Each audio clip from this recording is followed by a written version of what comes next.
Make sure to like and subscribe and hit the notification bell to receive helpful tips on how to relieve pain. If you have any questions, put it in the comment section down below. Hello everyone, welcome. This is Dr. Jacobs. In this video, I'm gonna go over how to stop fibromyalgia pain. But before I do that, we'll give you a little history of fibromyalgia, the symptoms, the risk factors, and I will go over 6 causes of fibromyalgia pain and what you should do if you have those symptoms or you've been labeled as fibromyalgia.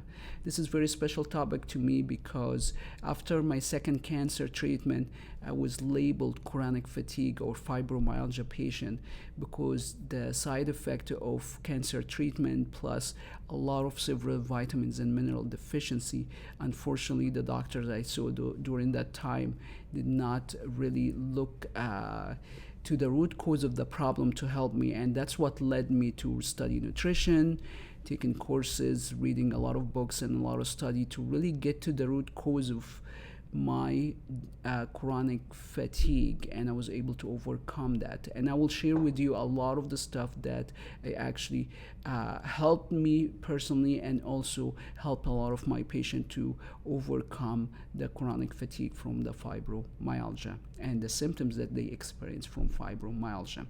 So first, what is fibromyalgia? Well, it's actually labeled for as symptoms. It's not technically a disease, as most likely if you have all these symptoms you will have it. There's certain tests they can do it to assume you have high inflammation level and you will be labeled as fibromyalgia if you have the combination of those symptoms. So historically, 4 million of US adults actually have fibromyalgia or labeled as fibromyalgia. That's 2% of adult population actually. It's a common to have symptom of musculoskeletal stiffness everywhere in the joint and muscle and joint pain throughout the body. Of course, you're gonna experience fatigue, cognitive issue, which is they call it like fibro brain or foggy brain. I used to have that. That was as a result of impaired concentration and cause thinking issue and memory issue.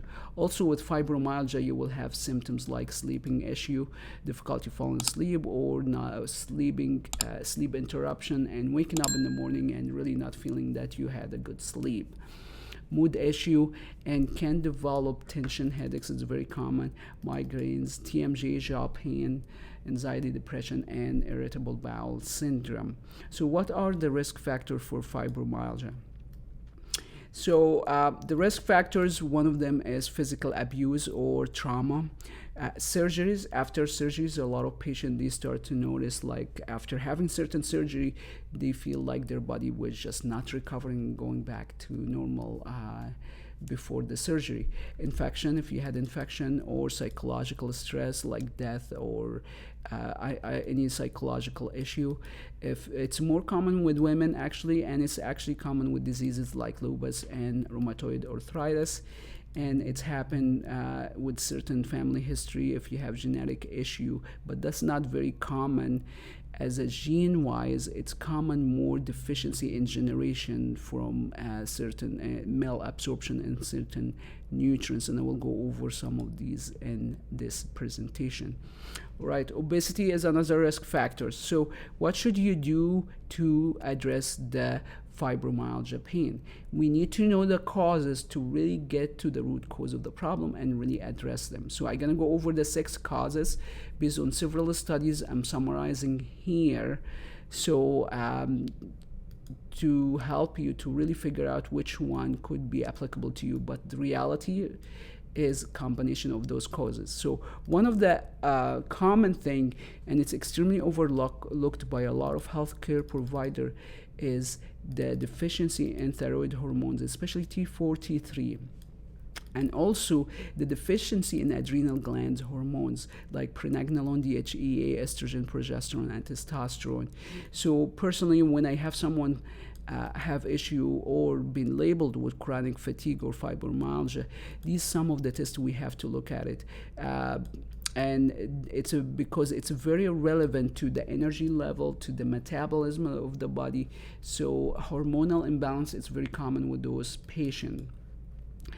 The other issue is based on several studies that they found with fibromyalgia patient or chronic fatigue, they probably have B deficiency, D deficiency, K, CoQ10.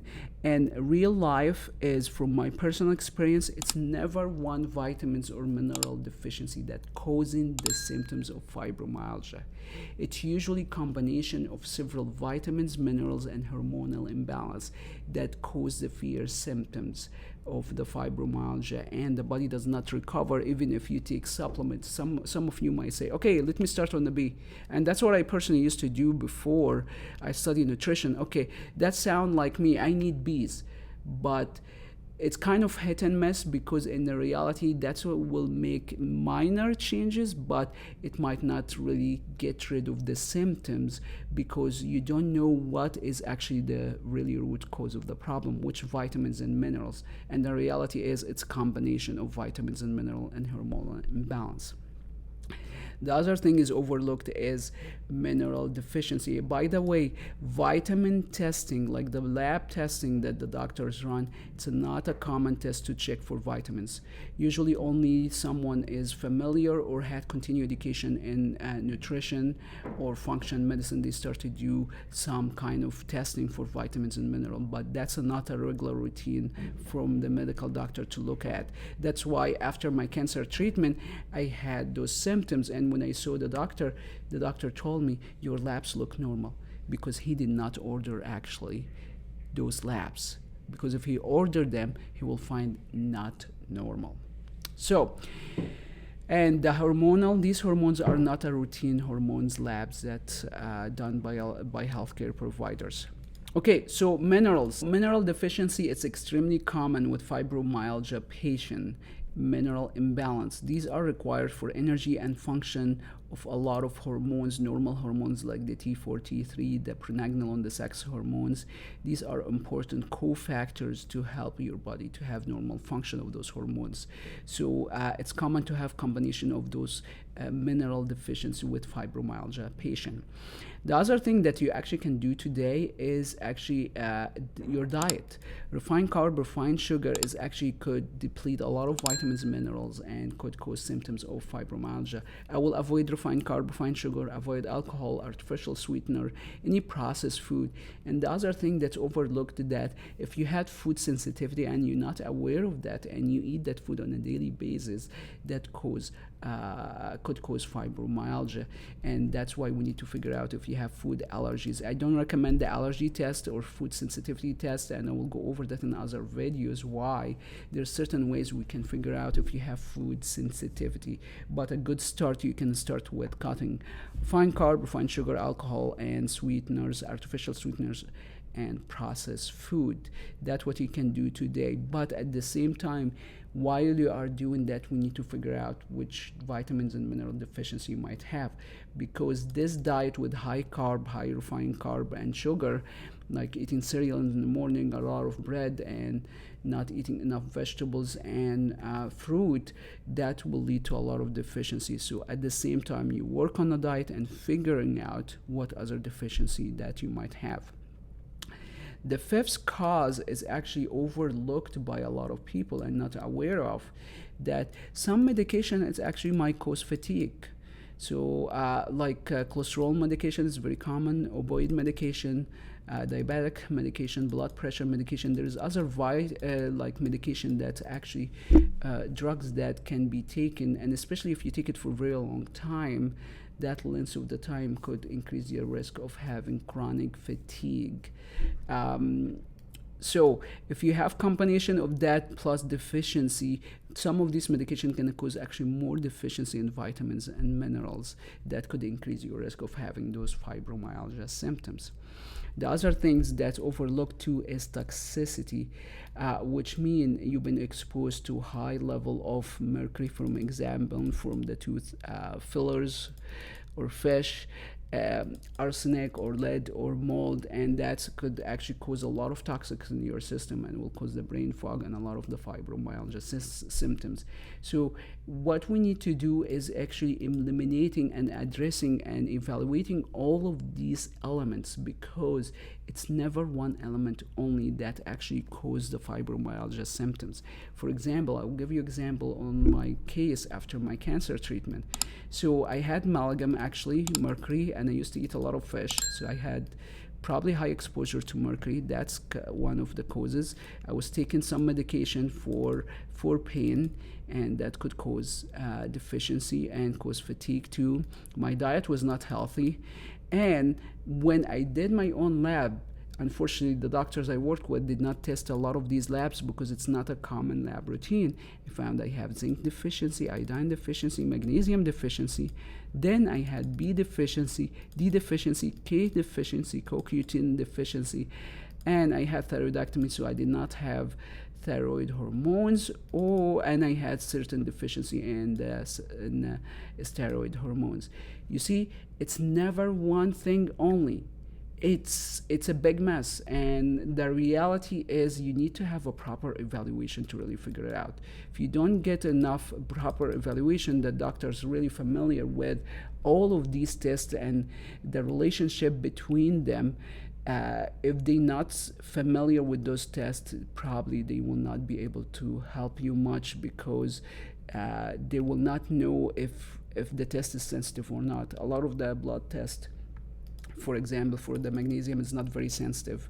For the iodine, it's not very sensitive. So we have to look at the labs plus the symptoms plus a narrow range related to your age and other factors to really interpret those labs properly. So what you can do today actually to address fibromyalgia symptoms: one of the things you can do is actually start with the anti-inflammatory diet, cut all this food from your diet, but at the same time we need to figure out what vitamins and mineral deficiency you might have. You have two options. You can actually go to Ask ASTR, askastr.com. It's a free online medical evaluation. That software will evaluate all these vitamins and mineral and guide you through the process of possibility deficiency and what kind of action you can take. The other option, you can feel free to contact my office to schedule a telehealth or evaluation to figure out what is the root cause of your chronic fatigue or fibromyalgia. So if you have any comment or question, leave it in the comment section below and I will answer it in the future video. We'll see you soon in the future video. Make sure to like and subscribe and hit the notification bell to receive helpful tips on how to relieve pain. If you have any questions, put it in the comment section down below or go to asterinstitute.com.